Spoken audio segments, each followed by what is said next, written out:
우리 주님께서 마태복음 5장 45절에서 우리 아버지 되신 하나님의 자비로운 성품을 이렇게 말씀하십니다.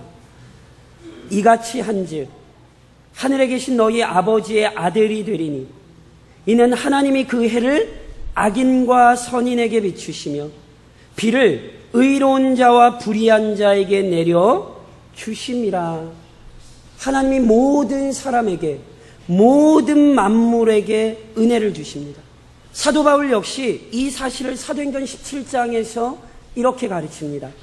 우주와 그 가운데 있는 만물을 지으신 하나님께서는 천지의 주제시니 손으로 지은 전에 계시지 아니하시고 또 무엇이 부족한 것처럼 사람의 손으로 섬김을 받으시는 것이 아니니 이는 만민에게 생명과 호흡과 만물을 친히 주시는 이심이라. 하나님께서는 선하신 뜻에 따라 세상을 창조하셨습니다. 그리고 그 피조 세계를 너무나 아끼고 사랑하십니다. 그래서 비록 인간이 하나님을 대적했고 여전히 하나님을 대적하고 있지만 하나님께서는 죄인된 인간을 포함한 만물을 긍휼히 여기시고 언제나 은혜를 베푸십니다. 믿으십니까? 하나님의 도우시는 손길이 없이는 존재할 수 없는 그 모든 피조물들을 돌보아 주시되 날마다 필요한 것들을 채워주시지요. 기독교인만 하나님이 돌봐주시는 것 아닙니다. 그렇게 생각하시면 안 됩니다. 불신자들 역시 하나님의 손길과 섭리에 따라 존재했고 여전히 하나님께서 베푸시는 은혜로 말미암아 지금도 살아가는 거예요.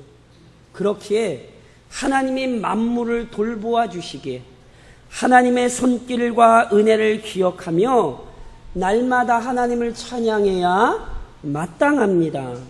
하나님의 변함없는 은총을 감사의 마음으로 누리는 것이 합당합니다. 그러나 여전히 어리석은 인생들이 이러한 하나님의 사랑을 외면하고 멸시하지요. 하나님께서 허락하신 햇빛과 비를 지금 받고 있으면서도 그 은혜에 감사할 줄 모릅니다. 무엇보다 여전히 교회를 통하여 복음이 전파되고 있지만 강팍한 마음으로 무장한 죄인들이 그 가르침에 귀를 기울이지 않습니다. 그런데 눈에 드러나는 패역함보다 오히려 더 끔찍한 일들이 벌어지고 있습니다. 그것은 표면적으로는 전혀 하나님을 미워하는 것처럼 보이지 않으나 실제로는 은밀히 패역하게 행하는 자들이 존재한다는 사실입니다. 분명 외형적인 모습은 하나님을 찬양하며 신뢰하는 것처럼 보입니다. 하지만 실제적으로는 하나님을 예배하고 하나님을 섬기는 것과는 상관없이 살아가는 자들이 있습니다. 가인의 예배는 여전히 드려지고 있습니다. 몸은 교회 안에 앉아 있지만 마음은 이미 피서지에 가 있는 사람들 많이 있습니다. 우리 역시 그래서 오늘 우리의 예배를 점검해야 합니다. 본문 역시 이처럼 교묘하게 하나님을 대적하는 자들의 삶에 대해 다루고 있습니다. 주님께서는 본문의 비유를 통해 겉으로는 하나님을 섬기는 척하지만 전혀 하나님과 상관없는 삶을 살아가는 자들에게 경고하십니다. 이것이 본문에 나온 비유입니다. 본문에서 주님은 두 아들에 관한 비유를 말씀하십니다. 내용은 간략하게 설명드리면 이런 거예요. 어느 날 아버지가 맏아들에게 이렇게 이야기합니다. 아들아, 아들, 오늘 포도원에 들어가서 일 좀 하자. 그랬더니 아들이 아주 주저없이 대답합니다. 예, 아버지, 제가 가서 포도원에 가서 일하겠습니다. 얼마나 보기 좋은 모습인지요. 그런데 맏아들은 대답과는 달리 포도원에 들어가서 일하지 않았습니다. 반면 둘째 아들은 아버지의 요구를 들었을 때 이렇게 대답합니다. 싫어요. 안 가요. 오늘 날이 얼마나 더운데. 폭염인데 폭염. 안 가요. 그런데 이렇게 대답하고 돌아서고 나니까 마음이 찜찜해요. 불편해요. 아버지의 말에 즉각적으로 순종하지 못한 것이 후회되었습니다. 그래서 대답과는 달리 돌이켜 포도원에 가서 일했습니다. 이게 이 짧은 비유예요. 그런데 주님께서 이 비유를 말씀하신 이후에, 이 비유를 이렇게 얘기하신 이후에, 그때 우리 주님 앞에서 우리 주님을 향하여 불평하고 있던 유대 종교 지도자들에게 물으시는 거예요. 야, 둘 중에 누가 아버지의 뜻대로 행한 아들이냐? 제가 한번 여쭤볼까요? 둘 중에 누가 아버지의 뜻대로 행한 아들입니까? 그렇죠. 이 얘기 모르는 사람들 있나요? 이거 모르면 바보 아니에요? 그래서 종교 지도자들도 마지못해 누구라도 할 수 없는 대답을 하는 거예요. 둘째요. 그리고 대답을 하는 거예요. 주님께서는 이 비유를 말씀하신 이유가 실은 있거든요. 바로 이 대답을 듣고자 원하셨던 거예요. 물론 당연한 대답을 듣기 원하셨던 게 아니에요. 주님은 이 비유를 통해 주님을 지금 찾아와서 논쟁하는 자들이 무슨 일을 하고 있는가를 지금 깨닫기를 원하셨던 거예요. 이들을 향한 하나님의 뜻이 무엇인지를 분별하고 하나님의 뜻대로 행하기를 촉구하시는 것이거든요. 그래서 오늘 우리가 이 비유에 좀 집중해야 합니다. 도대체 우리 주님께서 이 비유를 통해 가르치고자 하시는 바가 무엇일까요? 주님께서는요, 두 아들의 모습을 통해 전혀 다른 두 부류의 사람을 드러내십니다. 무슨 얘기냐면, 우선 맏아들과 같은 사람들이 있습니다. 맏아들과 같은 사람들, 어떤 사람들입니까? 맏아들은 아버지가 요구하는 내용을 분명히 이해했습니다. 그 요구에 따라 자신이 어떻게 행동해야 하는지도 알았습니다. 아들로서 마땅히 아버지의 뜻대로 순종해야 된다라는 사실을 분명히 인식했어요. 그러니까 보세요. 아버지가 말씀하시자마자 아들이 뭐라고 대답했어요? 예, 아버지 갈게요. 그러니까 이 아들은 아버지의 뜻이 뭔지도 알았고 자신이 뭘 해야 되는지도 알았어요. 그러나 그는 자신의 대답이나 아버지의 뜻과는 반대로 행동했지요. 이런 맏아들의 모습은 크게는 두 가지 부분에서 잘못된 것입니다. 우선 맏아들은요, 아버지 앞에서 가식적으로 행동했습니다. 만일 어떤 사람이 맏아들과 아버지의 대화하는 모습만 지켜봤다면 맏아들의 실제 모습은 눈치채지 못하고 아유, 그 참 착한 아들이네. 아마 이러고 칭찬했을 거예요. 맏아들은요, 철저히 자신의 속마음은 감추고 마치 좋은 아들인 것처럼 행세했어요. 거짓되고 가식적인 삶 그 자체였습니다. 말과 행동이 다른 사람이죠. 또 하나 맏아들은요 결국 불순종했어요. 불순종. 특별히 오늘 주님께서 이 맏아들의 이야기를 하실 때 맏아들의 불순종이 더 악한 이유가 있습니다. 그것은 바로 아버지의 뜻을 명확하게 알았음에도 불구하고 순종하지 않았다는 거예요. 만일 맏아들이 아버지의 뜻을 제대로 이해하지 못한 상태에서 또는 아버지의 말을 제대로 알아듣지 못한 상태에서 모르고 불순종을 했다면 오히려 그 맏아들의 불순종은 아버지의 자비를 불러일으켰을지 몰라요. 그러나 아버지의 뜻은 모호하지도 않고 불명확하지도 않았습니다. 맏아들은요, 아버지의 뜻을 혼동하거나 이해하지 못할 이유가 전혀 없었어요. 아버지의 뜻은 분명했고 아들도 명확하게 이해했어요. 그럼에도 불구하고 맏아들은 그 뜻을 따르지 않았습니다. 그러니까 지금 이 비유에서 맏아들은요, 몰라서, 이해하지 못해서, 다시 얘기해서 자신의 연약함 때문에 실수한 자가 아니에요. 맏아들은 철저히 스스로 아버지의 권위를 대적한 자가 되는 거예요. 그래서 아들의 행동은 심각한 문제입니다. 맏아들은 단도직입적으로 얘기하자면 가식과 불순종의 사람입니다. 반면 둘째 아들과 같은 사람들이 있습니다. 맏아들과 마찬가지로 둘째 아들 역시 그의 모습이 아주 분명한 뚜렷한 특징을 가지고 있어요. 우선 둘째 아들 역시 불순종을 범했다는 사실은 절대 잊으시면 안 돼요. 무슨 얘기냐면 처음에는 둘째 아들도 아버지의 뜻을 거부했어요. 아주 대놓고 거부했잖아요. 싫어요. 아버지 안 보게 한 것도 아니고 아버지 앞에서 아주 대놓게 거부했단 말이에요. 그러니까 어떠한 이유에서도 이것은 합당한 행동이 아닙니다. 그러니까 나중에 순종했다는 사실 때문에 불순종의 과거 자체가 사라지는 것은 아닙니다. 이게 왜 중요하냐면 둘째 아들도 우선은 아버지의 권위를 대적했던 어리석은 자라는 거예요. 그러니까 둘째 아들이라고 해서 맏아들과 다른 뭔가 자격과 조건을 가진 게 아니에요. 둘째 아들은 선천적으로 착하고 맏아들은 선천적으로 못됐고 이런 얘기를 하는 게 아니에요. 둘 다 똑같은 아들내미들이에요. 그러나 결국 둘째 아들은 맏아들과는 다른 모습을 보였습니다. 둘째 아들은요, 아버지의 말씀대로 행하지 않았다는 사실 때문에 스스로 후회했어요.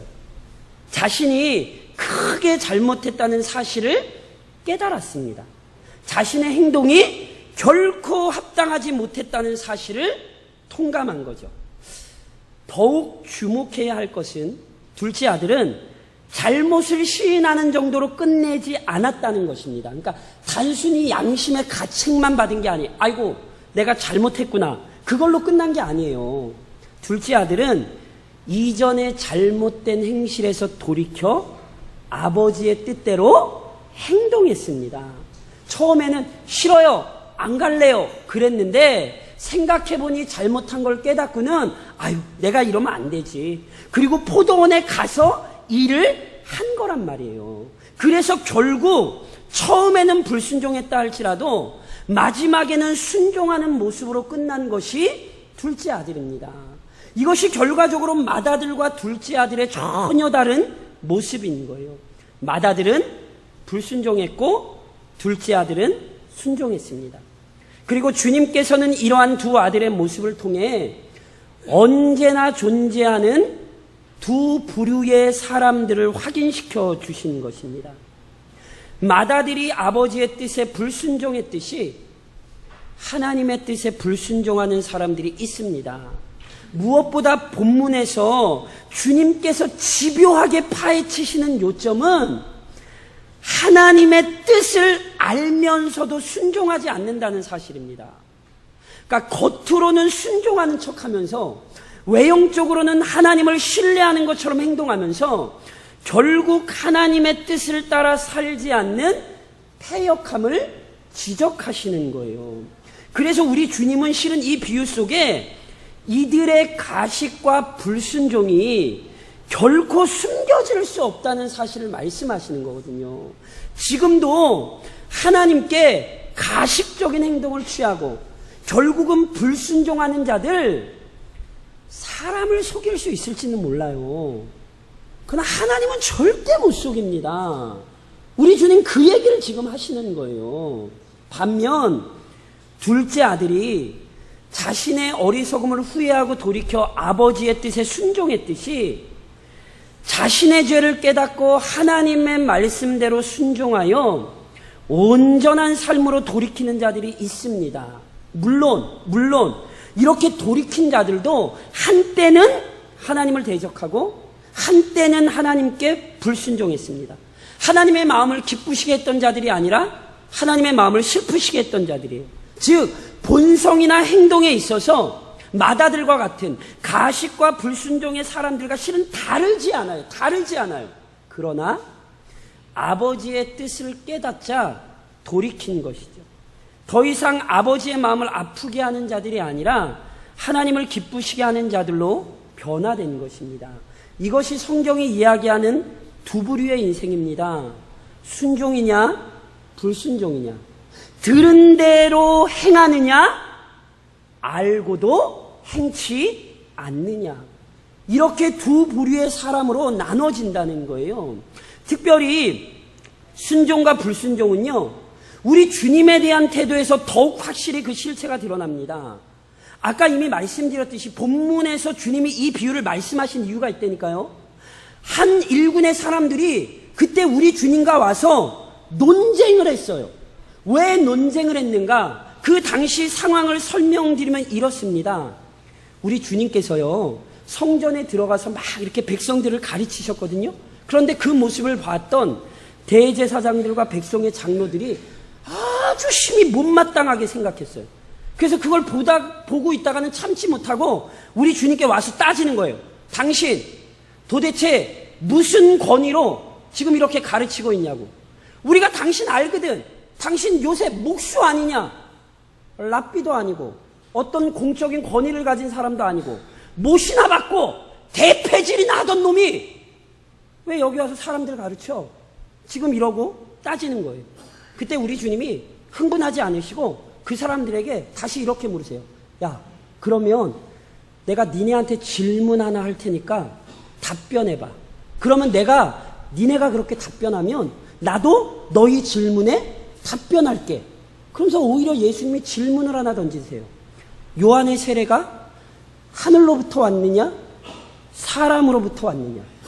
무슨 얘기냐면 세례 요한을 하나님께서 보내신 참된 선지자로 인정하느냐, 아니면 세례 요한을 하나님께서 보내신 선지자로 인정하지 않느냐, 이걸 물으신 거예요.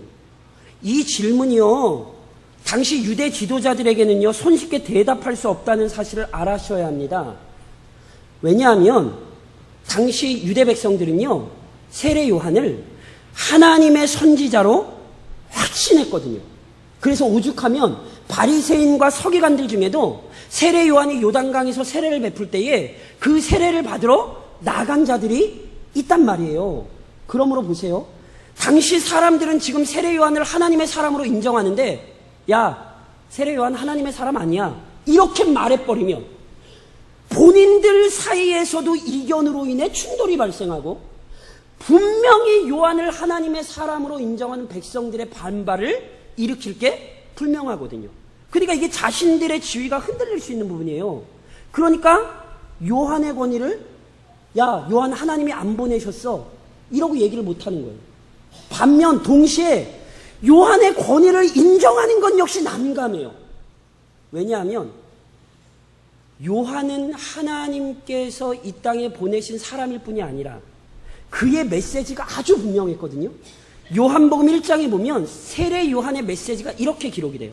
이튿날 요한이 예수께서 자기에게 나아오심을 보고 이르되, 보라, 세상 죄를 지고 가는 하나님의 어린 양이로다. 내가 전에 말하기를 내 뒤에 오는 사람이 있는데 나보다 앞선 것은 그가 나보다 먼저 계심이라 한 것이 이 사람을 가리킴이라. 나도 그를 알지 못하였으나 내가 와서 물로 세례를 베푸는 것은 그를 이스라엘에 나타내려 함이라. 요한이 한 건 핵심은 하나예요. 예수님이 하나님의 아들이다, 이거 가르쳤어요. 그러니까 만일 요한의 권위를 인정하면 누구의 권위도 인정해야 돼요? 예수님의 권위도 인정해야 돼요. 왜냐하면 요한이 예수님을 제시했으니까. 그럼에도 불구하고 종교 지도자들은 지금까지 예수님 권위 인정 안 했거든요. 지금도 주님께서 성전에서 가르치시는 것 못마땅해서 와서 따지고 있잖아요. 그런데 지금 그 앞에서 요한의 권위를 인정해버리면 지금까지 자신들이 해왔던 일, 지금도 자신들이 하고 있는 일이 어리석다는 사실을 스스로 인정하는 꼴이 되는 거예요. 그러니까 이러지도 못하고 저러지도 못하는 거죠. 그리고는 뭐라고 대답합니까? 우리가 알지 못하노라. 청문회에서 많이 보셨잖아요. 기억이 없습니다. 모르겠습니다. 지금 종교 지도자들이 이렇게 대답을 한 거예요. 그러니까 우리 주님이 말씀하신 건, 니네 대답 안 해? 그럼 나도 대답 안 해. 그런데 예수님은 이걸로 안 끊으세요. 곧장 오늘 우리가 읽은 본문이 이렇게 시작되는 거예요. 그러나 너희 생각에는 어떠하냐? 그러니까 주님은 이들과의 논쟁을 끝내신 게 아니라 이 비유를 말씀하심으로써 오히려 논쟁을 다시 시작하시는 거예요. 오히려 주님의 권위에 도전했던 자들의 패역함을 우리 주님이 지금 이 비유를 통해 아주 집요하게 물으시는 거죠. 그러면서 그들이 대답하지 못했던 요한의 권위와 관련하여 다시 이렇게 설명하신 거예요. 그래서 오늘 저랑 읽으신 본문에 보면 예수님의 비유가 끝나고 나서 예수님이 곧장 이렇게 말씀하시거든요. 예수께서 그들에게 이르시되 내가 진실로 너희에게 이르노니 세리들과 창녀들이 너희보다 먼저 하나님 나라에 들어가리라. 요한이 의의 도로 너희에게 왔거늘 너희는 그를 믿지 아니하시되 세리와 창녀는 믿었으며 너희는 이것을 보고도 끝내 뉘우쳐 믿지 아니하였도다. 지금 우리 주님의 말씀이 무슨 얘기인지 이해하시겠습니까? 실은요, 세례 요한이 어떤 사람인지를 명확히 기억해야 돼요. 마태복음 3장 1절로 3절에 보면 세례 요한이 어떤 사람인지 성경이 이렇게 증언합니다. 그때에 세례 요한이 이르러 유대 광야에서 전파하여 말하되 회개하라 천국이 가까이 왔느니라 하였으니 그는 선지자 이사야를 통하여 말씀하신 자라. 일러스되 광야에 외치는 자의 소리가 있어 이르되 너희는 그의 주의 길을 준비하라. 그가 오실 길을 곧게 하라 하였느니라. 세례 요한이 누굽니까? 세례 요한은요, 이미 구약이 예언했던 선지자입니다. 우리 주님에 대해서만 예언하지 않았어요. 놀랍게도 구약은 세례 요한에 대해서도 예언했어요. 그래서 그는 이 땅에 와서 할 일이 있었어요. 그게 뭡니까? 하나님의 아들이신 주님 오실 길을 예비하는 거예요. 주님 오실 길을 예비한다라고 하는 것은 죄인들로 하여금 자신의 죄를 철저히 회개하고 오직 하나님의 아들이신 그리스도를 믿음으로 받아들이도록 촉구하는 거예요. 이것이 이미 구약에 예언된 내용이고 세례 요한은 그대로 행했어요. 그런데 그 구약의 말씀을 가지고 있던 유대 종교 지도자들은 그 약속대로 주의 길을 준비했던 세례 요한의 메시지를 듣지 않았어요. 요한이 분명히 제시했던, 그리고 구약이 우리에게 가르쳐줬던 그 하나님의 아들이신 예수 그리스도가 왔으나 믿지 않았던 거죠. 이들은 마치 큰아들처럼 행동했습니다. 아버지의 뜻을 알았으나 뜻대로 행하겠다고 대답했으나 결국 불순종했던 아들처럼 행동했어요. 하나님의 언약을 알았고 그 언약의 말씀에 따라 순종하겠다고 다짐했어요. 하나님의 백성이라는 사실을 자랑스럽게 여겼고 율법이 약속한 메시아를 기다린다라고 얘기했어요. 그러나 그것은 허울뿐이었어요. 이 사실을 이미 이사야 선지자가 어떻게 지적합니까? 주께서 이르시되 이 백성이 입으로는 나를 가까이하며 입술로는 나를 공경하나 그들의 마음은 내게서 멀리 떠났나니 그들이 나를 경외함은 사람의 계명으로 가르침을 받았을 뿐이라. 우리가 하나님 믿어요. 우리가 하나님 말씀 붙들고 있어요. 우리가 메시아 기다려요. 말은 그렇게 했어요. 그런데 받아들이지 않았어요. 그래서 주님께서 직접적으로 마태복음 23장에서도 그들을 향하여 이렇게 말씀하시죠. 화 있을진저 외식하는 서기관들과 바리새인들이여, 잔과 대접의 것은 깨끗이 하되 그 안에는 탐욕과 방탕으로 가득하게 하는도다. 눈먼 바리새인이여, 너는 먼저 안을 깨끗이 하라. 그리하면 겉도 깨끗하리라. 화 있을진저 외식하는 서기관들과 바리새인들이여, 회칠한 무덤 같으니 겉으로는 아름답게 보이나 그 안에는 죽은 사람의 뼈와 모든 더러운 것이 가득하도다. 분명히 겉으로는 하나님의 백성처럼 행동했어요. 그들의 마음은 그러나 하나님의 말씀을 따르지 않았어요. 율법을 지키는 것처럼 보였어요. 그러나 이미 그들은 율법을 버렸어요. 세례 요한의 메시지를 거부했고 그 가르침이 제시한 그리스도를 부인했어요. 우리 주님은 이와 같은 이들의 가식과 불순종을 엄히 질책하시는 거예요. 아이고 몰라요. 그런 얘기 못해요. 이미 명확히 알고 있어요. 하나님의 뜻이 무엇인지 하나님의 마음이 무엇인지 명확히 알아요. 그러나 반응하지 않았어요. 반면 비참한 죄인들로 여겨지고 천국과는 전혀 상관없이 여겨졌던 세리와 창녀들은 즉시 회개했습니다. 이들은 자신들의 잘못을 뉘우치고 돌이킨 둘째 아들과 같아요. 비록 한때는 하나님의 뜻대로 살지 못했고 한때는 하나님의 마음을 아프게 했을지라도 세례 요한의 메시지에 반응하여 자신들의 죄악을 인정했어요. 그리고 요한이 가르쳤던 예수 그리스도에게로 나와 은혜를 간구했지요. 또한 하나님의 말씀대로 변화된 삶을 살기 시작했습니다.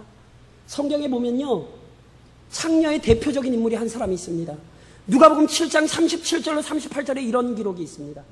그 동네에 죄를 지은 한 여자가 있어 예수께서 바리새인의 집에 앉아 계심을 알고 향유 닦은 옥합을 가지고 와서 예수의 뒤로 그 발 곁에 서서 울며 그 발을 적시고 자기 머리털로 닦고 그 발에 입 맞추고 향유를 부으니, 한때는 모든 사람에게 죄인 취급받던 여인이었으나 그리스도를 만난 이후 이 여인은 변화되었습니다. 그래서 그녀는 주님에 대한 신실한 사랑에 이끌려 자신의 향유 옥합을 깨트렸고 자신의 머리카락으로 주님의 발을 씻겼어요. 어찌나 이 변화가 놀라운지 주님은 복음이 전해지는 곳마다 이 여인의 행함을 기억해야 한다고까지 말씀하셨습니다. 키가 작은 세리장이었던 삭개오는요, 예수님을 너무너무 만나고 싶었어요. 그런데 사람들이 너무 많아 예수님 가까이 갈 수가 없지요. 그래서 자신이 할 수 있는 방법, 나무 위로 올라가서 예수님 좀 한번 보고자 그렇게 노력을 했어요. 그때 예수님께서 그 나무 밑에 오사 부르시죠. 삭개오야, 내려오라. 놀랍게 예수님이 삭개오를 알고 계세요. 놀랍게 예수님이 삭개오를 찾기 위해 여리고에 들어오셨어요. 그 감격으로 인해 누가복음 19장의 삭개오의 반응이 어떻게 기록됩니까? 삭개오가 서서 주께 여짜오되 주여 보시옵소서. 내 소유의 절반을 가난한 자들에게 주겠사오며 만일 누구의 것을 속여 빼앗은 일이 있으면 네 갑절이나 갚겠나이다. 삭개오는요, 지금까지와는 다른 삶을 살기로 결단해요.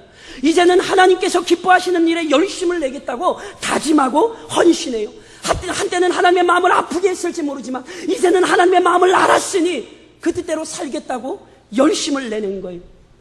본 마태복음을 기록한 마태 역시 가장 큰 죄인으로 취급받던 세리였다는 사실 아십니까? 그런데 그 세리였던 마태에게 우리 주님이 찾아오셨죠. 마태복음 9장에 이렇게 기록돼요. 예수께서 그곳을 떠나 지나시다가 마태라는 사람이 세간에 앉은 것을 보시고 이르시되 나를 따르라 하시니 일어나 따르니라. 부르심을 받기 전에 마태는요, 자기 욕망을 충족시키려 돈 버는 일에만 전념했던 사람이에요. 어떻게 해서든지 잘 먹고 잘 살아보려고 동포의 재산을 마음대로 빼앗고 못 살게 굴기도 했어요. 그런데 주님의 부르심이 그에게 들리자 전혀 다른 사람이 됩니다. 더 이상 돈에 매인 인생이 아니라 그리스도를 따르는 인생이 되었지요. 그들은 처음에는 불순종의 자리에 있었을지 모르지만 이제 순종의 자리로 나아온 것입니다. 그리스도를 받아들이고 새로운 삶으로 그들은 하나님 앞에서 자신들의 삶을 보이기 시작했습니다. 우리 주님이 이 비유를 통하여 여전히 패역한 자들에게 대하여 경고하고 계신 거예요. 주님을 신뢰하지 못한 자들을 향하여 지금 끔찍하게 책망하고 계신 것입니다. 사랑하는 성도 여러분, 묻겠습니다. 여러분 생각에는 어떠하십니까? 여러분은 어떤 아들로 살고 계십니까? 맏아들처럼 살고 계십니까? 아니면 둘째 아들처럼 살고 계십니까? 우리는 오늘 우리의 삶을 확인해야 합니다. 그리고 이전에는 맏아들처럼 살았더라도 이제는 둘째 아들처럼 사십시오. 어떻게 둘째 아들처럼 살 수 있지요? 신앙 고백과 일치하는 삶을 사십시오. 다시 말해 가식적인 신앙행위를 버리십시오. 하나님의 말씀을 지식적으로 아는 것과 그 말씀에 순종하여 사는 것은 전혀 다른 문제입니다. 비록 하나님의 말씀에 대해 많은 지식을 소유한다 할지라도 자신이 알고 있는 지식과는 전혀 상관없는 삶을 살 수 있습니다. 유대인들 보십시오. 율법의 사람들이라 불렸어요. 그러나 그 율법이 제시한 예수님이 왔을 때 그들은 예수 부인했다니까요. 오죽하면 야고보서가 우리에게 어떻게 가르치는 줄 아세요? 내가 하나님은 한 분이신 줄을 믿느냐? 잘하는도다. 귀신들도 믿고 떠느니라. 무슨 얘기인지 아십니까? 마귀도 하나님은 압니다. 그러나 섬기지 않을 뿐입니다. 진정한 신앙이란 단순히 지식을 갖는 것이 아닙니다. 그 바른 지식에 합당한 삶이 동반되는 거죠. 그래서 야고보서는 계속해서 우리에게 이렇게 이야기하는 거예요. 영혼 없는 몸이 죽은 것 같이 행함이 없는 믿음은 죽은 것이니라. 사랑하는 성도 여러분, 성경의 지식을 가진 것으로 만족하지 마십시오. 신앙의 연조를 자랑하지 마십시오. 이전에 했던 헌신들로 자족하지 마십시오. 직분으로 방패를 삼지 마십시오. 지금 현재, 지금 있는 곳에서 말씀에 대한 순종이 없다면 외식하는 자에 불과합니다. 그리고 그 거식과 가식의 결과는 분명합니다. 누가복음 12장에 보면 우리 주님이 이렇게 말씀하시죠. 주인의 뜻을 알고도 준비하지 아니하고 그 뜻대로 행하지 아니하는 종은 많이 맞을 것이요 알지 못하고 맞을 일을 행한 종은 적게 맞으리라. 무릇 많이 받은 자에게는 많이 요구할 것이요 많이 맡은 자에게는 많이 달라 할 것이니라. 제가 우리 예비구역장 교육하면서도 이 말씀 가지고 그런 얘기 들었어요. 성경 말씀 배우는 게 좋으세요? 물론 좋으시죠? 그거 잘하셔야 돼요. 많이 아는 자가 많이 요구받을 거고요. 많이 아는 종은 많이 맞을 거예요. 성경을 배우면 배울수록 뭐 하는 줄 아세요? 맞는 대수를 늘리시는 거예요. 이 말씀이 얼마나 우리에게 무서운 말씀인지 몰라요. 허망한 것, 헛된 것 제발 자랑하지 마십시오. 하나님의 말씀에 순종하지 않으면서 마치 하나님의 아들인 것처럼 하면 그거 가식과 거짓의 삶을 사는 거예요. 그러므로 속히 지금이라도 늦지 않았습니다. 오늘 이 말씀으로 인해 가식적인 모습에서 돌이키십시오. 더 이상 맏아들처럼 살지 마시고 자신의 불순종을 하나님 앞에 회개하며 둘째 아들처럼 사십시오. 무엇보다 불순종에 대해 애통하십시오. 죄는 가장 큰 애통의 제목입니다. 저랑 팔복 살펴보셨잖아요. 그때 어떤 복 살펴보셨어요? 애통하는 자는 복이 있나니 저희가 위로를 받을 것이며, 그때도 말씀드렸죠. 자신의 죄를 돌아보지 못하는 상태라면요, 이미 우리의 영혼이 심각한 상태에 처해 있는 것입니다. 자기 죄가 안 보이면 지금 다른 거 하시면 안 돼요. 먼저 하나님, 내가 내 연약함과 죄악을 깨닫는 은혜를 달라고 처절하게 부르짖으셔야 되는 거예요. 그게 제일 중요한 거라니까요. 특별히 자신의 영혼 상태를 깨닫지 못한 자들의 중요한 특징이 뭔 줄 아십니까? 크게 두 가지로 나타납니다. 하나님을 향한 원망과 타인을 향한 비판입니다. 하나님께서는요, 언제나 은혜를 베풀어 주세요. 이것은 결코 변치 않는 사실입니다. 하나님은요, 맏아들도 참고 기다리시고요, 하나님은 둘째 아들도 참고 기다리셨던 분이에요. 그는 정말 사랑이 많으신 분이죠. 그러니까 실은요, 하나님의 은혜가 없다고 불평하시면 안 돼요. 이것은 또 다른 죄를 짓는 거예요. 마음에 감사와 기쁨이 없이 불평만 가득하다면 이미 그것은 내 영혼에 아주 심각한 질병이 들었다는 뜻입니다. 또한 대부분의 경우 하나님에 대한 불평과 원망이 있는 사람들, 타인의 죄악에 대해서는 아주 크게 분노합니다. 자신의 신앙 상태에 대해서는 별 생각이 없어요. 그런데 다른 사람의 신앙 생활을 보면 아주 못마땅해요. 아유, 저 집사가 왜 저래? 아유, 저 권사님이 왜 저러신데? 마치 뭐와 같냐 하면 종교 지도자들이니 세례 요한이나 예수님의 행하심에 대해 불편함을 느낀 것과 같아요. 정말 문제는 자기 신앙에 있는데 자기 신앙의 문제는 안 보이고 끊임없이 다른 사람 핑계를 대며 자신의 신앙을 합당하는 거죠. 잊지 마십시오. 우리는 남신앙 손가락질할 실력 아무도 없습니다. 우리는요, 우리 신앙 하나 세우기에도 실은 버거운 사람들이에요. 그런데 무슨 남의 신앙을 판단하고 남의 신앙을 비판하겠습니까? 그러므로 하나님을 향한 원망의 입술을 속히 닫으십시오. 그것이 오히려 하나님께서 진노하시는 길이 될 수 있습니다. 타인에 대해 제발 비판하지 마십시오. 그것도 남들이 내가 그리스도인이라는 걸 아는데, 그 남들이 다 보고 있는데 하나님을 찬양해야 되는 그 입술에서 형제를 비판하는 말을 하지 마십시오. 이것은 결코 합당하지 않습니다. 오히려 우리는 우리 자신의 죄를 놓고 애통해야 합니다. 잊지 마십시오. 애통하는 자가 위로받습니다. 이 애통으로 통해 우리의 영혼이 오히려 더 풍족한 은혜를 누리게 될 것입니다. 더 나아가 듣고 배운 말씀에 따라 즉시 순종하십시오. 하나님은 영원한 분이십니다. 그러나 우리는 영원하지 않습니다. 마치 영원토록 시간이 있는 것과 같은 착각을 버리십시오. 목사님, 맨날 우리 천국 간다라고 얘기하면서, 뻑하면 한 번씩 우리 천국 간다고 얘기하면서 우리 거기서 영원히 살잖아. 천국은 순종하기 위해 가는 곳이 아니라, 잘 들으셔야 돼요. 순종하기 위해 가는 곳이 아니라 이 땅에서 순종한 자들이 가는 곳이 천국이에요. 이해하시겠어요? 그러니까 아이고 천국 가서 순종하면 되지, 착각하지 마세요. 이 땅에서의 우리의 시간은 제한되어 있는 거예요. 거기 가서 순종하는 게 아니라 오늘 이 땅에서 순종한 자들만이 천국을 들어가는 거라고요.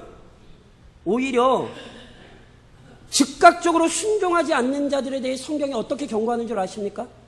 바울이 로마서 2장에서 이런 얘기합니다. 내가 하나님의 인자하심이 너를 인도하여 회개하심을 알지 못하여 그의 인자하심과 용납하심과 기립 참으심이 풍성함을 멸시하느냐. 다만 내 고집과 회개하지 아니한 마음을 따라 진노의 날, 곧 하나님의 의로우신 심판이 나타나는 그날에 임할 진노를 내게 쌓는도다. 무슨 말씀인지 아시겠어요? 지금 순종해야 되는데 지금 순종하지 않는 것은 진노를 쌓는 거라니까요. 아유, 나중에 하면 되죠. 누가 그 얘기를 할 수 있는데요? 우리의 인생을 누가 보장하는데요? 이 땅에서 몇 년 산지 언제까지 살지 누가 알 수 있는데요? 우리에게 요구되는 건 하나님의 말씀이 들릴 때 즉각적으로 순종하는 것입니다. 그러므로 하나님의 진노를 쌓지 마시고 하나님께 철저히 즉각적으로 순종하는 아들들이 되십시오. 그리하여 결국 우리는 예수 그리스도에 대한 신앙을 확고히 해야 합니다. 마다들처럼 행동하시면 안 돼요. 유대 지도자들과 같이 가식과 불신앙 이런 거 가지고 계시면 안 돼요.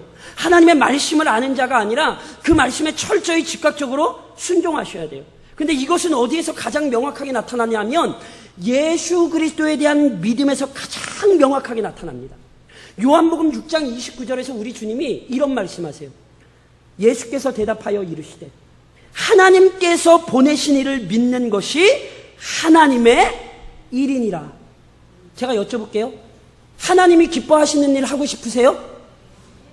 대답이 별로 안 하고 싶으세요? 하나님이 기뻐하시는 일 하고 싶으세요? 그러면 먼저 예수 믿으세요. 그게 하나님이 가장 기뻐하시는 일이에요. 하나님은 그것 때문에 자기 아들을 이 땅에 보내셨고 자기 아들을 죽이신 거예요. 다른 어떤 일보다 우리에게 중요한 것은 그리스도를 믿는 거예요. 목사님, 나 믿는데 그 믿음을 견고히 하세요. 그 믿음을 확고히 하세요. 누누이 말씀드린 것처럼 어영부영 예수 믿는 자가 되지 마시고 확신 있게 예수를 믿는 자가 되셔야 하는 거예요. 그리스도에 대한 신앙을 날마다 확인하셔야 되고 그리스도에 대한 믿음의 고백이 흔들리지 않도록 주의하셔야 하는 거예요. 이것이 우리의 삶이 되어야 하는 거예요. 알고도 행치 않았던 마다들과 같이 되지 마십시오. 기억하셔야 돼요. 목사가 성경을 설교하지 않는다든가 목사가 설교를 이상한 얘기들을 띄엄띄엄 하잖아요. 그러면 책임이요 팍 줄어들으세요.